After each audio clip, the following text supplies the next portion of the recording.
কানে কানে যা বললেন, নবীজি গেফার গোত্রের নেতা আসছে, আবু যর গেফারি। নবীর শ্বশুর বাড়ি মা খাদিজার বাড়ি 2 তলা বাবা, কাঠের সিঁড়ি বেয়ে বেয়ে নবী নিচে নামতাছে। এবার এত জোরে একটা আওয়াজ দিবা, তোমার জীবনে কোনোদিন এত জোরে আওয়াজ দাও নাই।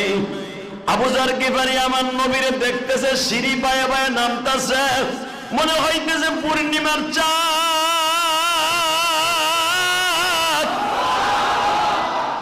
পূর্ণিমার চাঁদ বুঝি ঘরের থেকে সিঁড়ি বায়ে বায়ে নামতেছে।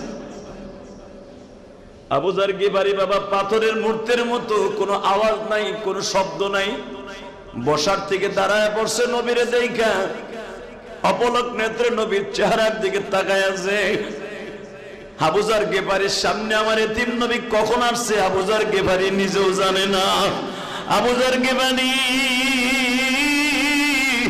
আমার নবীর চেহারার দিকে তাকায় বলে, এই চেহারা কোনদিন মিথ্যাবাদী সেটার বাটপারের চেহারা হইতে পারে না। এই চেহারাটা কোনদিন কোন বাটপার মানুষের হইতে পারে না। আবু যর গেফারি একটা দৌড় দিয়ে আমার নবীর হাত মোবারক ধরিয়ে একটা চুমা দিয়ে দিলেন। নবী আমার আবু যর গেফারির ঘাড়ের পরে হাত দিয়ে বসাইলেন দস্তরখানের মধ্যে।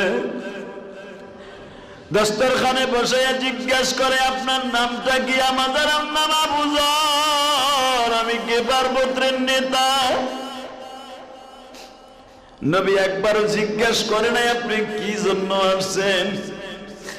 নবী আমার বললেন, আপনি খাওয়া দাওয়া করেন, রেস্ট লন, কিন্তু আপনি যে এত কড়া পাহাড়ের মধ্যে যে আমার বাড়িতে আসছেন, এইটা যদি মক্কার বেঈমান গুলো দেখে, আপনারও বিপদ আমারও বিপদ। আপনি খাওয়া দাওয়া করে চুপচাপ করে বের হয়ে যাবেন, কারোর সাথে কোনো কথা বলবেন না।